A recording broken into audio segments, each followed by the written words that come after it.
Assalamualaikum warahmatullahi wabarakatuh. Selamat siang para penonton sekalian. Di video kali ini kami akan menjelaskan tentang analisis sintaksis. Adapun kelompok kami dari kelompok 13 yang terdiri dari Aprin Lestari, lalu saya sendiri Muhammad Zafran Amar dan Ahmad Andri Alfian. Syntax analyzer atau analisis sintaksis merupakan pengelompokan token-token ke dalam kelas sintaks atau dalam bentuk sintaks seperti prosedur, statement, dan expression. Adapun grammar adalah sekumpulan aturan-aturan untuk mendefinisikan bahasa dari sumber. Lalu grammar dipakai oleh syntax analyzer untuk menentukan struktur dari program sumber. Proses pendeteksiannya atau pengenalan tokennya disebut dengan parsing.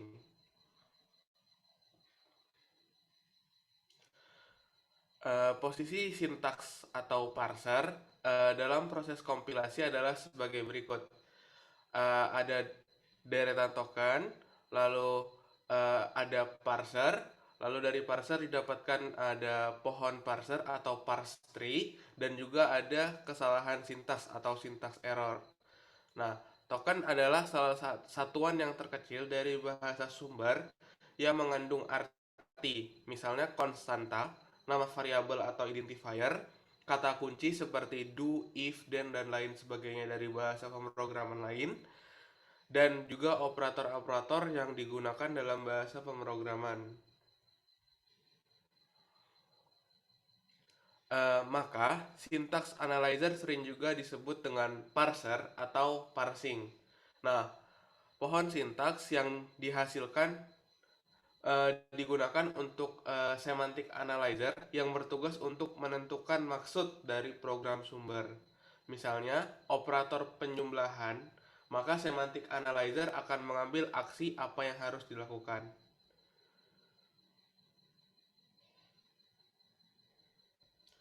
Nah, adapun contohnya, terdapat statement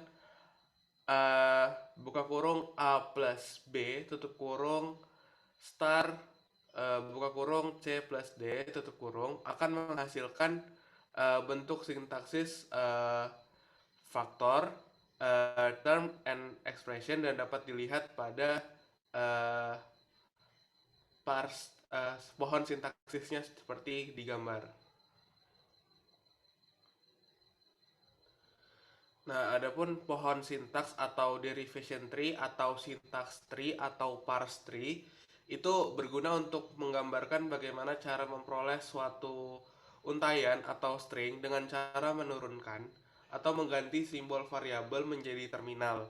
Setiap simbol variabel akan diturunkan atau diganti menjadi terminal. Nah, simbol variabel dinotasikan dengan huruf besar atau huruf kapital. Sedangkan simbol terminal dinotasikan huruf kecil dan menempati posisi daun atau posisi leaf. Lalu simbol awal variabel S menempati posisi puncak pohon atau root.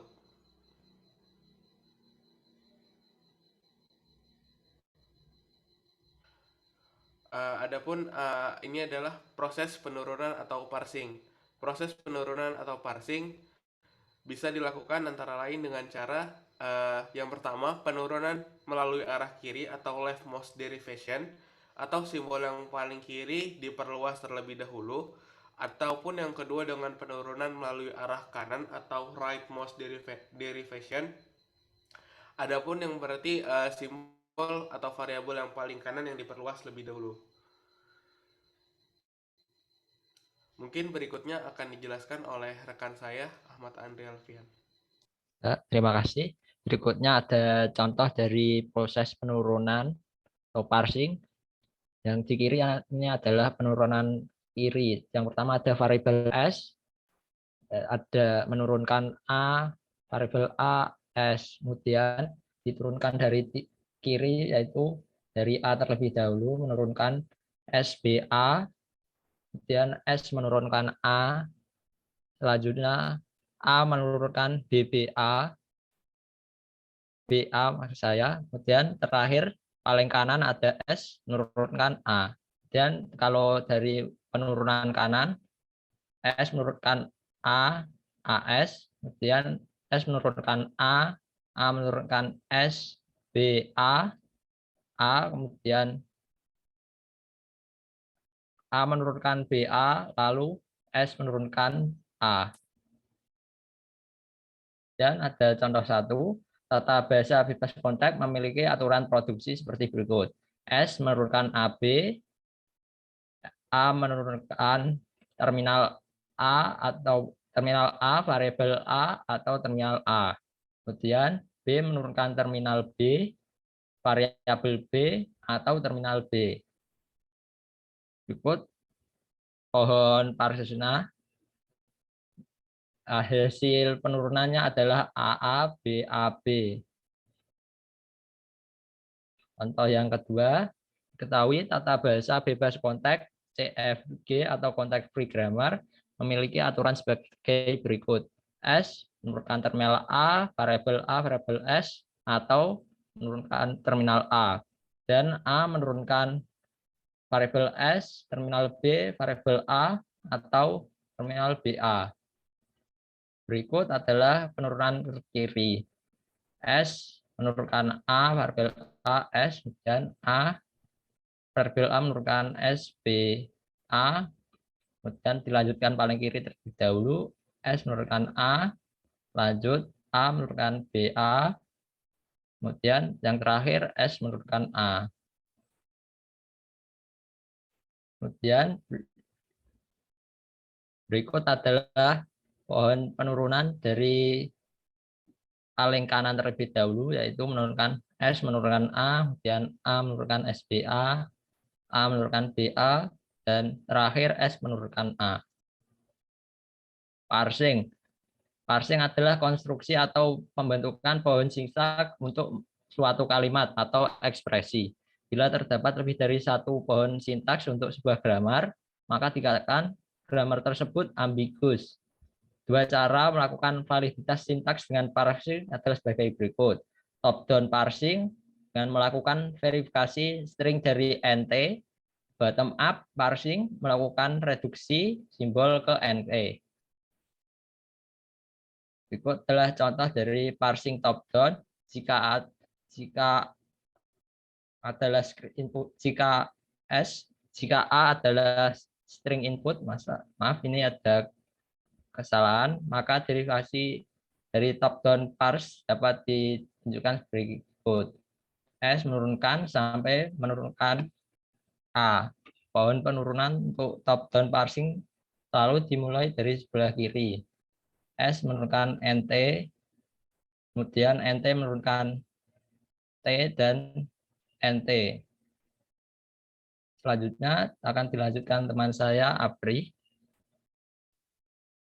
Baik, untuk kelanjutan dari parsing top-down, di sini ada contoh yang kedua, yaitu parsing top-down untuk identifier X2. Derivasinya seperti berikut. Nah, di sini identifier, kemudian menghasilkan identifier dan digit, kemudian letter dan digit, X, digit, dan X2. Nah, di sini bisa dilihat ada A identifier, di sini B identifier menurunkan identifier dan digit, kemudian C identifier menurunkan identifier dan digit, kemudian identifier diturunkan kembali menjadi letter, kemudian yang D identifier diturunkan menjadi identifier dan digit, dan identifier diturunkan menjadi letter, kemudian letter diturunkan menjadi X. Selanjutnya yang E, di sini identifier diturunkan menjadi identifier dan digit, kemudian identifier diturunkan menjadi letter dan digit diturunkan menjadi 2, sedangkan yang terakhir di sini ada letter diturunkan menjadi X. Next. Selanjutnya di sini mengenai parsing top-down, di sini ada contoh kembali yaitu ekspresi A plus B star C. Grammarnya di sini E merupakan T, diinisialisasi menjadi T plus E atau T. T diinisialisasi menjadi V star E atau V. Kemudian V diinisialisasi menjadi ID.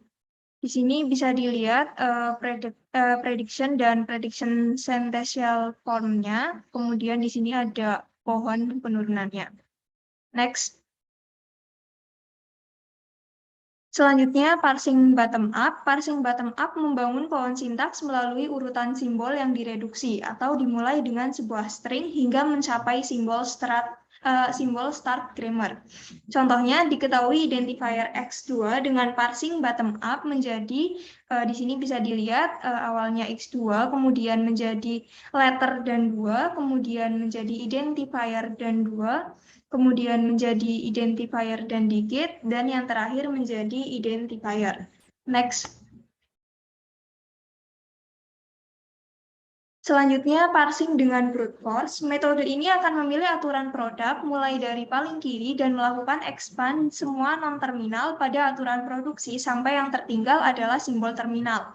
Namun, parsing dengan brute force memiliki beberapa kelemahan. Di antaranya, yang pertama mencoba untuk semua aturan produksi.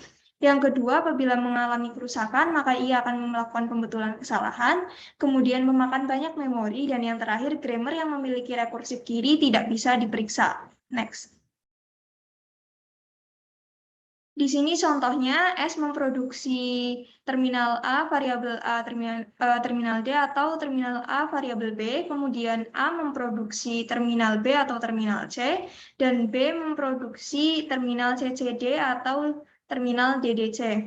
Misalkan ingin dilakukan parsing untuk string ACCD, tahapan yang terjadi adalah sebagai berikut, bisa dilihat di sampingnya. Di sini yang pertama itu S, kemudian yang kedua diturunkan menjadi terminal A, variabel A, dan terminal D. Kemudian di sini variabel A diturunkan kembali menjadi terminal B. Next. Nah, di sini terjadi kegagalan. Kenapa terjadi kegagalan? Karena tadi A itu diturunkan menjadi B, padahal yang kita butuhkan adalah A, C, C, D. Sehingga dilakukan backtrack. Backtrack ini pada variabel A yang semula diturunkan menjadi terminal B, diganti diturunkan menjadi terminal C. Kemudian di sini terjadi kegagalan lagi karena outputnya adalah ACD. Oleh karena itu dilakukan backtrack, karena tadi A sudah dilakukan backtrack sebanyak 2 kali, kemudian naik lagi ke atas, ke S. Nah, di sini S-nya itu diturunkan menjadi terminal A dan variabel B. Kemudian pada langkah ke-6, variabel B diturunkan menjadi terminal C, dan terminal D, sehingga dihasilkan ACCD.